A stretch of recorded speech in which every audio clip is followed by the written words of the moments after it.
Salam əziz şagirdlər, hər birinizi xoş gördük. Bugün sizinlə Şahin İbrahimovun Respublika Fən Müsabiqəsindən hazırlıq kitabının ikinci nəşrindən növbəti sınaq üçün izahını bölüşürəm. İlk suala diqqət yetirək, azot və oksigenin reaksiyası verilmişdir. Reaksiyasının nəticəsində azot monoksid alınır və istilik udulur. Yəni reaksiyanı yazaq. Azot üzərinə gəlsin oksigen, azot monoksid, yəni NO alınır, minus Q. Bildiyimiz kimi istilik effektinə görə reaksiyalar iki qrupa ayrılır. Eksotermik və endotermik reaksiyalar. Eksotermik reaksiyalar yəni istiliyin ayrılması ilə reaksiyanın sonunda plus Q işarəsi göstərilir. Endotermik reaksiyalar isə istiliyin udulması ilə müşahidə olunur və minus Q ilə göstərilir. Doğru olmayan cavab variantı Y variantıdır. Bildirilir ki, reaksiya eksotermikdir. Lakin görürük ki, reaksiyanın sonunda minus Q yazılıb. Minus Q olduğuna görə endotermik reaksiyadır. Yəni istilik udulur. D variantı kimyəvi hadisədir. Bəli, doğrudur. Bütün kimyəvi reaksiyalar kimyəvi hadisədir. C bəndinə diqqət etsək, tərkibin dəyişməsi ilə gedir. Bəli, bu da doğrudur. Azot və oksigen qarşılıqlı təsirdə olub, tamamilə yəni tərkib dəyişilib, NO maddəsi əmələ gəlib. B bəndinə diqqət edirsə, istiliyin udulması ilə gedir. Bəli, doğrudur. Çünki minus Q reaksiyanın sonunda görürük ki, istilik udulub. A variantı yanma reaksiyası deyil. Bəli, bu da doğru ifadədir. Baxmayaraq ki, biz demişik ki, yanma reaksiyaları oksigenin iştirakı ilə baş verir. Lakin azot və oksigenin qarşılıqlı təsir reaksiyası yanma reaksiyalarına aid deyil. Baxmayaraq ki, azotun oksigenlə qarşılıqlı təsiridir. Və ona görə də düzgün cavab variantı Y variantıdır. Növbəti ikinci sualın izahına baxaq. Neytrallaşma reaksiyaları üçün doğru olmayanı müəyyən edin. Bildiyimiz kimi neytrallaşma reaksiyası turşu və əsasə arasında baş verən reaksiyadır. Məsələn, natrium hidroksid üzərinə gəlsin H-xlor və bunun nəticəsində hidrogenlə OH birləşərək su əmələ gətirir və üzərinə gəlsin natrium xlor, duz. Deməli, neytrallaşma reaksiyaları turşu və əsas arasında gedir. Bəli, A variantı doğrudur. B variantına diqqət edək. Duz və su alınır. Bəli, bu ifadə də doğrudur. Məsələn, bariz bir nümunə. Natrium OH və H-xlor qarşılıq təsiri olanda su və natrium xlor, yəni duz əmələ gəldi. C bəndinə diqqət etdirək. Eksotermik reaksiyadır. Bəli, neytrallaşma reaksiyaları eksotermik reaksiyalardır. D variantı alınan məhlulda pH bərabərdir 7 olur. Bildiyimiz kimi pH böyükdür. pH kiçikdir 7 olduqda mühit tuş mühit. pH bərabərdir 7 olduqda mühit neytral mühit. pH böyükdür 7 olduqda isə mühit əsasi mühit olur. Burada da mühit neytrallaşdığı üçün, neytral mühit olduğu üçün pH bərabərdir 7-dir. Doğru ifadədir. Y variantı fiziki hadisədir. Bu yanlış ifadədir. Hadisələr ümumiyyətlə iki qrupa ayrılır. Fiziki və kimyəvi hadisələr. Bütün kimyəvi reaksiyalar kimyəvi hadisələrə aiddir. Neytrallaşma reaksiyaları üçün doğru ifadə. Reaksiya baş verdiyi üçün avtomatik hadisə kimyəvi hadisədir. Ona görə də Y variantı yanlış ifadədir.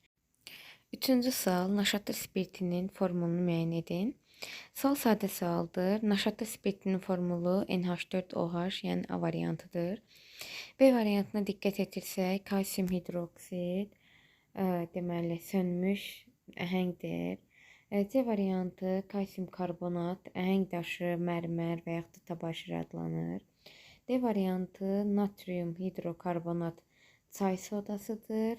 Y variantı isə H-xlor, xlorid, turşusu. Ona görə də düzgün cavab variantı A variantı. Keçək növbəti dördüncü sualın izahına. Dördüncü sualda bizdə hansı hallarda amonyak qazının suda həll olması azalır? Sual bu şəkildədir. Həll olmaya aid olan test tapşırığıdır. Söhbət qazın həll olmasından gedir.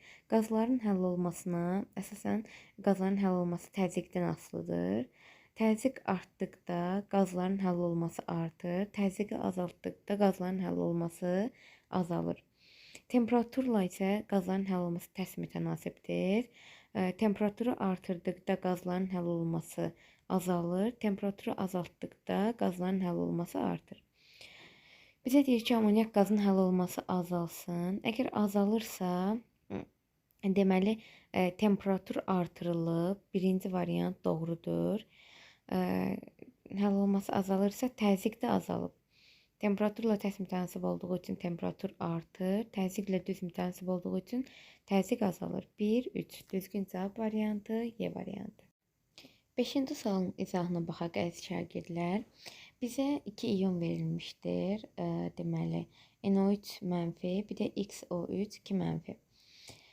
Bildirilir ki, elektron sayıları bərabərdir. X-in elektron sayını müəyyən edin. Biz də dediyimiz kimi iyonun yükü bərabərdir. Proton çıxısının elektron düsturundan istifadə edirik. NO3 iyonun yükü -1-dir. Aparıb bir düsturda yerinə qoya bilərik. Bərabərdir. Proton sayını hesablamaq üçün azotun protonu 7-dir, verilmişdir. Bir azot atomu var. 7 vurulsun 1, 7. Üzərinə gəlsin. Oksigenin protonu 8-dir. 8 vurulsun 3, 24.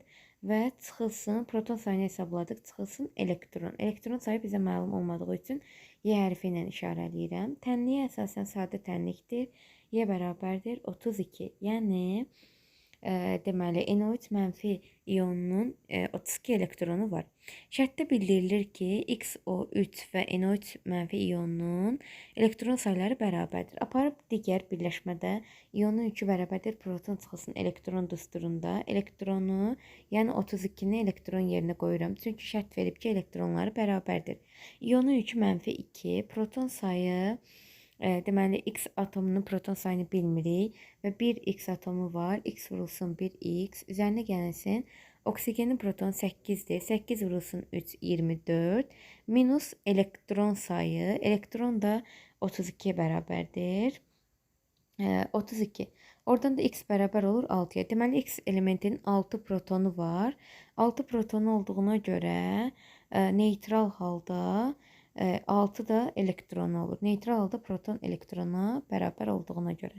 Düzgün cavab variantı B variantı. 6-cı sualın izahına baxaq. Allotropik şəkilləşməsi olmayan elementi müəyyən edin.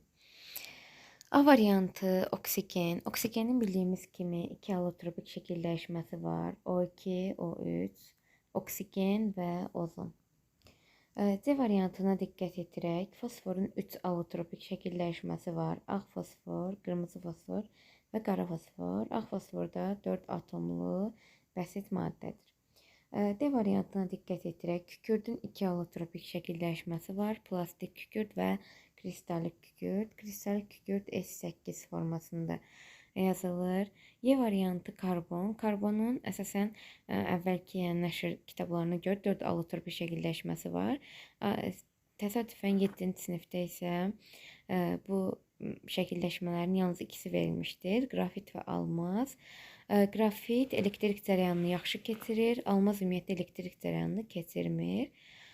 Düzgün cavab variantı B variantı. Azotun allotropik şəkilləşməsi yoxdur.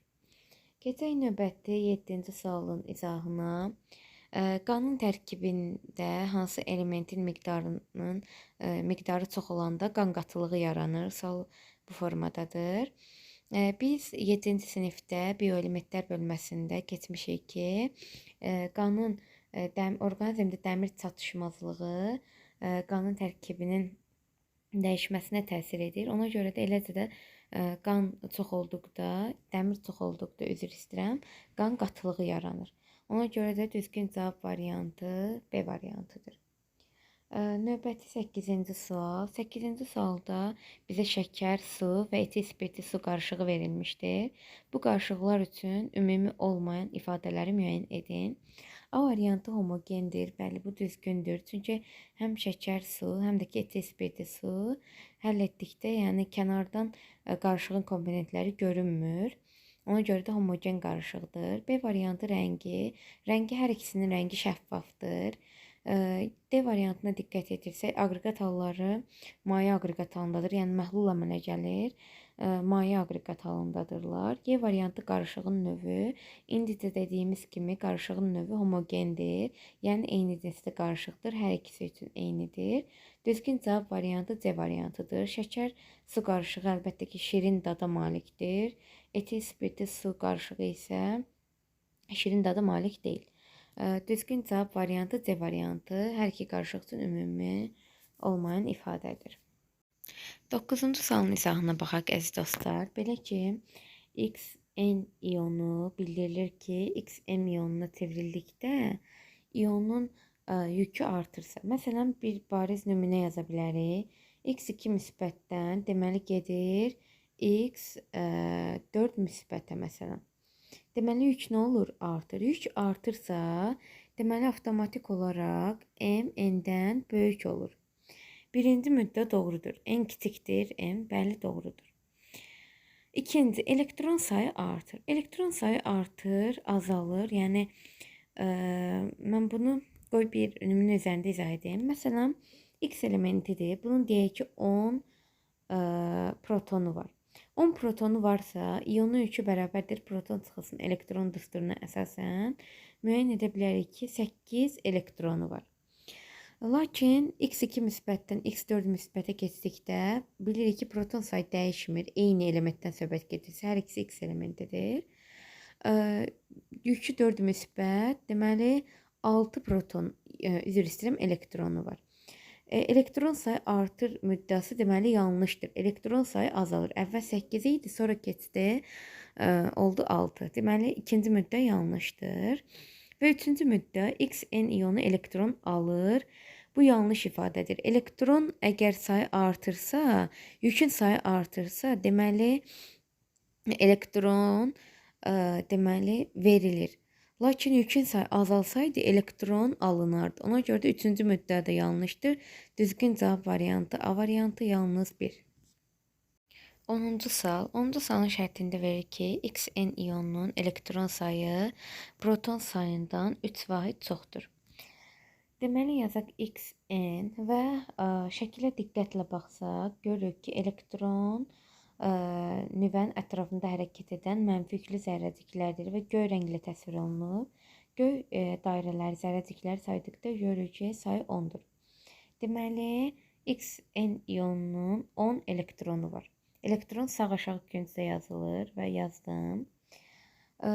Deməli, bildirilir ki, elektron sayı proton sayının 3 vahid çoxdur. Elektron sayı əgər 10-dursa, deməli proton sayı 7-yə bərabərdir. Çünki elektronun sayı proton sayının 3 vahid çoxdur.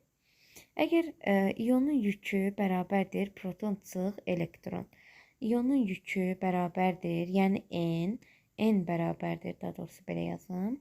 Proton sayı 10, elektron sayı 7. 10 çıx 7 bərabərdir 3. Deməli yük N bərabərdir 3 müsbətə. Neytral atomda proton sayı, neytral X atomu yazaq. Proton sayı neytron sayına bərabərdir. Biz görürük ki, X ionunda 7 proton var. Proton yəni ionda, atomda fərq etmir. Proton sayı həmişə eyni olur. Çünki proton elementin dövrü sistemdə yerləşdiyi sıranın nömrəsidir. Deməli, proton sayı 7 olduğuna görə 7 və şərtdə deyir ki, neytral atomda proton sayı neytron sayına bərabərdir. Deməli, proton sayı 7-dirsə, deməli, neytron sayı da 7-dir. Çünki proton neytrona bərabərdir və bizdən kütlə ədədini soruşur. Kütlə ədədi də A bərabərdir. P plus N düsturu ilə hesablanır. A bərabərdir. P 7, neytron da 7. Onların cəmi də bizə verir 14. Düzgün cavab variantı B variantı.